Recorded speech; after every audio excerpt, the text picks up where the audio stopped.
MC-യെ ഇപ്പോൾ അബ്ബാസുമായി സംസാരിക്കുകയായിരുന്നു. അപ്പോൾ അബ്ബാസ് അവിടുത്തെ കാര്യങ്ങൾ പറയുമ്പോൾ അവിടെ ഖത്തറിന്റെ മണ്ണിൽ ഒരു എന്താ പറയാ നേരിട്ടൊരു ആക്രമണം അല്ലെങ്കിൽ അവിടേക്ക് നേരിട്ടൊരു മിസൈൽ പതിച്ചിട്ടില്ല. അതിനെ തടയാൻ സാധിച്ചിട്ടുണ്ട്. പക്ഷേ മറ്റ് രാജ്യങ്ങളിൽ അതല്ലല്ലോ, ഗൾഫ് രാജ്യങ്ങളിൽ അതല്ലല്ലോ സ്ഥിതി. ഇന്ന് പകലുണ്ടായിരുന്നതിനേക്കാൾ ഇന്ന് രാത്രിയിലേക്ക് എത്തുമ്പോൾ കുറെ കൂടി ആശങ്ക കൂടുന്നുണ്ടോ ആളുകൾക്ക്? കുറെ കൂടി ജാഗ്രത കാണിക്കേണ്ട ഒരു സമയമായി ഇന്നത്തെ രാത്രി ഉണ്ട് എന്ന് നമ്മൾ പറയേണ്ടി വരില്ലേ?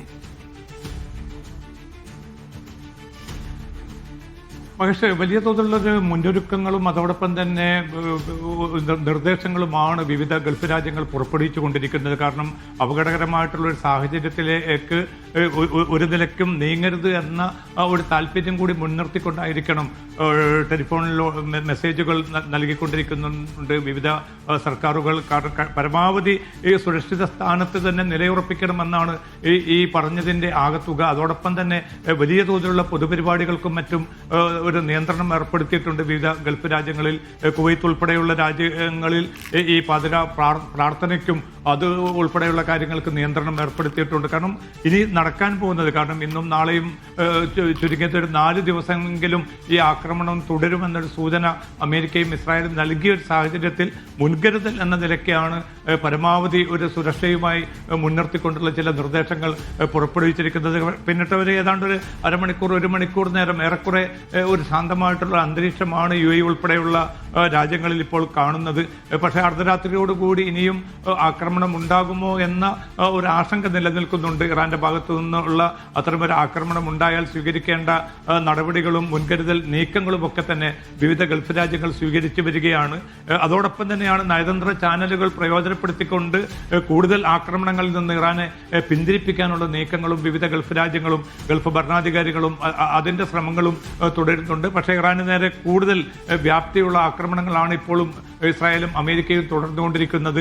ഇസ്ഫഹാനും അതോടൊപ്പം തന്നെ കുമ്മും ഉൾപ്പെടെ തെഹ്റാൻ ഉൾപ്പെടെയുള്ള നഗരങ്ങളിലേക്ക് കൂടി ആക്രമണങ്ങൾ വ്യാപിക്കുന്നുണ്ട്. അത്തരമൊരു സാഹചര്യത്തിൽ ഇപ്പോൾ ഇനിയിപ്പോൾ നാവിക കേന്ദ്രങ്ങളിലേക്ക് കൂടി ഈ ആക്രമണം വ്യാപിക്കാനുള്ളൊരു സാധ്യത കാണുന്നുണ്ട്. ഇപ്പോൾ ഹോർമുസ് കടലിടുക്കുമായി ബന്ധപ്പെട്ട നിയന്ത്രണങ്ങൾ നിലനിൽക്കുന്നുണ്ട്. പക്ഷേ പരമാവധി ആ ഭാഗത്തൂടെ പോകുന്ന കപ്പലുകൾക്കൊക്കെയും ജാഗ്രതാ നിർദ്ദേശം വിവിധ രാജ്യങ്ങൾ പുറപ്പെടുവിച്ചിട്ടുണ്ട്.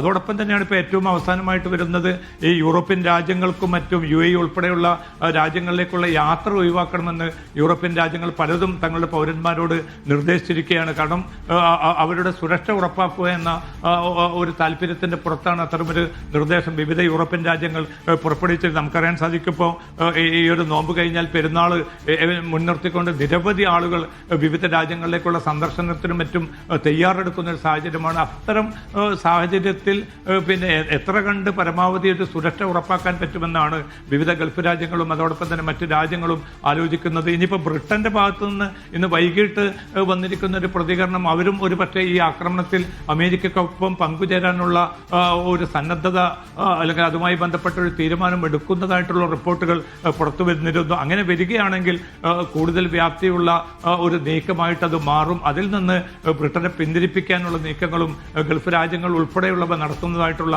റിപ്പോർട്ടുകൾ കൂടിയാണ് അവസാനം പുറത്തു വരുന്നത്. എന്തായാലും പിന്നെ ഇന്ന് രാത്രിയും അതോടൊപ്പം തന്നെ അടുത്ത ഒരു 4 ദിവസം കൂടി കൂടുതൽ നിർണായകമായിരിക്കും ഈ ആക്രമണം തുടരുകയാണെങ്കിൽ. അതുകൊണ്ട് തന്നെ ഇപ്പോൾ അടച്ചിട്ടിരിക്കുന്ന വ്യോമാതിർത്തിയും മറ്റും എപ്പോൾ തുറക്കും, പ്രവർത്തനങ്ങൾ എപ്പോൾ പുനരാരംഭിക്കും എന്നത് സംബന്ധിച്ചും കൃത്യമായിട്ടുള്ളൊരു തീരുമാനത്തിലേക്ക് മിക്ക ഗൾഫ് രാജ്യങ്ങളും എത്തിച്ചേർന്നിട്ടില്ല. പക്ഷേ ഈ വിമാനയാത്രകൾ മുടങ്ങിയത് കാരണം മലയാളികൾ ഉൾപ്പെടെ നിരവധി പേരാണ് വലിയ തോതിൽ പ്രയാസം നേരിട്ടുകൊണ്ടിരിക്കുന്നത്. എന്തായാലും വരുന്ന ഒരു 3-4 ദിവസങ്ങൾ കൂടി ഒരുപക്ഷെ തടസ്സങ്ങൾ ഉണ്ടാകുമെന്ന ഒരു സൂചനയാണ് വിവിധ ഗൾഫ് രാജ്യങ്ങൾ നൽകിക്കൊണ്ടിരിക്കുന്നത്. അതുകൊണ്ട് അതിന് ശേഷം മാത്രമായിരിക്കും സാധാരണ നിലയിലേക്ക് കാര്യങ്ങൾ വരിക. അതെല്ലാം ആക്രമണം പിന്നെ അമേരിക്കയും ഇസ്രായേലും കുറച്ചുകൊണ്ട് വരികയാണെങ്കിൽ തീർച്ചയായിട്ടും കുറെ കൂടി നയതന്ത്ര തലത്തിലുള്ള ഒരു പരിഹാരത്തിലേക്ക് കാര്യങ്ങൾ നീങ്ങാനും വലിയ സാധ്യതയുണ്ട്.